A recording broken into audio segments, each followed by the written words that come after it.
The Allies of Humanity, Book 4, received by Marshall V. on Summers. Fourth Briefing, Higher Powers. There are two realities in the universe. One overlaps the other.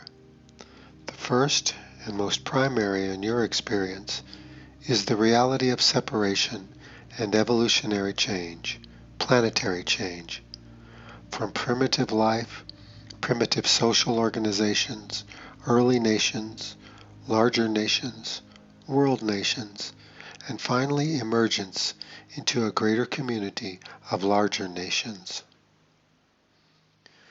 Overlapping this is the work of the divine throughout the universe, carried out by the higher powers, the angelic forces that oversee all races, even in the unfree nations, looking for opportunities to cultivate knowledge in individuals who are free enough and able enough to respond. This creates a great network of the wise, which then can support the emergence of free nations who still have the potential for this great accomplishment.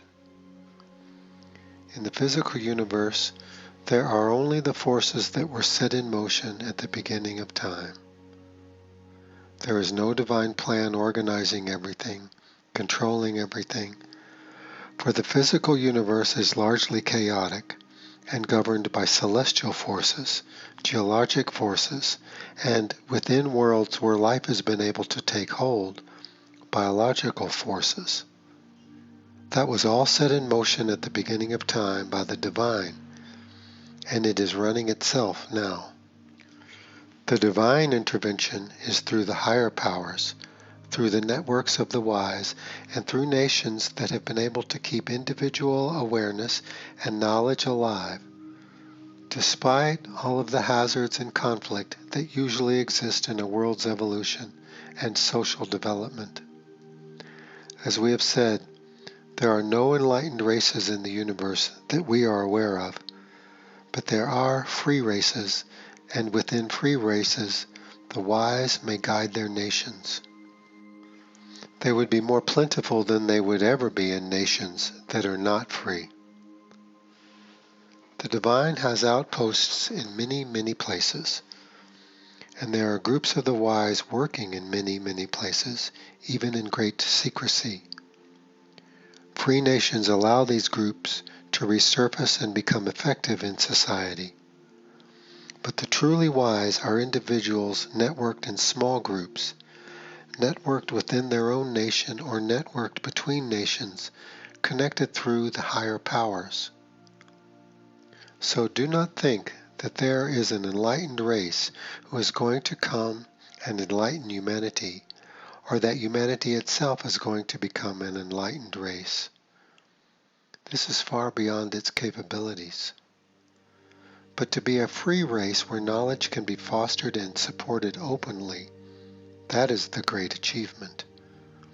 That is the great challenge and requirement placed before you now. There are two kinds of freedom. There is practical freedom to live your life without overdue restraint or domination. Practical freedom to live with stability and security, without the constant threat of war or overbearing corruption. This is the foundational freedom, and it is so very important. It is the first thing that must be established. Then there is the greater spiritual freedom of the individual to begin their return to the divine and to gain access to the deeper knowledge that God has created in all individuals, in all races in the universe who are living in separation in physical reality.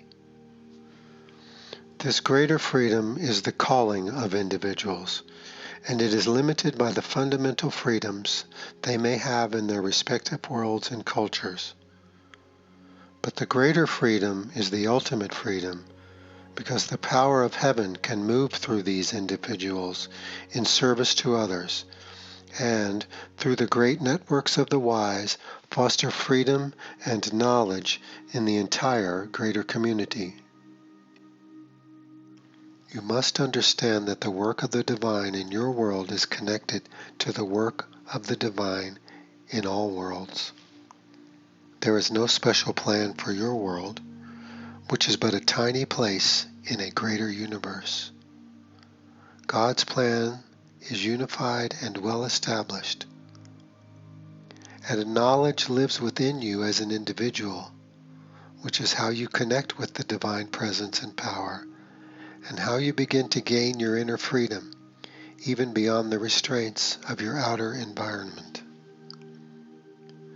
Wherever the fundamental freedom can be built and established and maintained over time, represents a greater possibility for the higher freedom to be fostered and supported, and the greater freedom that it will have in its expression in that world, in that nation, in that culture. For freedom in the universe is not the freedom to further your separation. It is the freedom to return to your source and to be of service in this physical reality. As you can see here, even your most fundamental notions of peace, freedom, and responsibility must now be redefined within a larger context, or you will continue to think that your peace and your freedom and your responsibility are for yourself alone or for your family alone. This is not what these things mean in the greater community, and these will not be effective or even meaningful in the world you are now beginning to enter, where environmental degradation, the loss of food production, and the changing climate of your world will make life much more difficult, requiring greater participation and cooperation if you are to succeed. Even those things that threaten you from the outside, where they can undermine you here in this world, can foster greater freedom in the truest sense if this opportunity is recognized and claimed by enough people. The greater the challenge, the greater the opportunity. For right now, humanity is far too weak, far too divided, far too disorganized to ever be able to sustain itself as a free and sovereign race in the universe. What will build this strength, this cooperation, this freedom, and this responsibility are the great challenges facing you now. The challenge of degradation and collapse from within, and the challenge of intervention and subjugation from without. Only these great and overbearing challenges will generate the requirement for freedom, strength, and responsibility that we speak of here. Not everyone will be able to respond to this challenge, but even if a small minority of people in your world can do this, it can lead to a greater outcome. The world is governed by small numbers of people, for better or worse. In this case, a small number of people could save the entire human race from collapse and disintegration. Yes, it is a tremendous challenge. Yes, it seems to be unfair to your understanding. It even seems cruel to your understanding.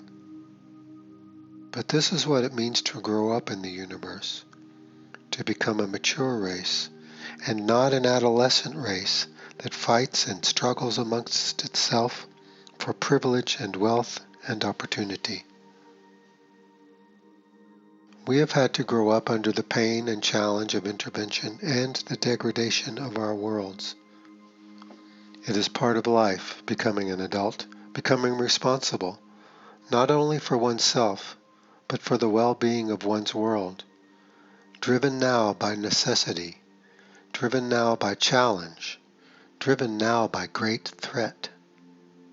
All these things are the foundation for the strength, the wisdom, the cooperation that you will need for the great change that is coming for the world.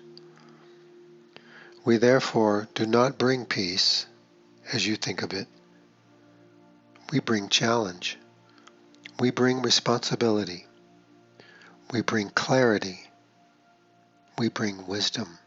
We bring strength. We bring the calling for all these things. If you could but see or have a sense for where your life is heading and the degree of intervention in your world today, it will either defeat you or you will rise to meet it. Such is the unseen opportunity here. God knows this is the greatest threshold for the human family, the greatest threshold you have ever faced and may ever face, a declining world and emergence into the greater community, which usually accompany each other. God has sent a new message into the world. We know of this. This is part of what has called us here to encourage the human family. We will speak of this next, for it is fundamental to your success and to your freedom.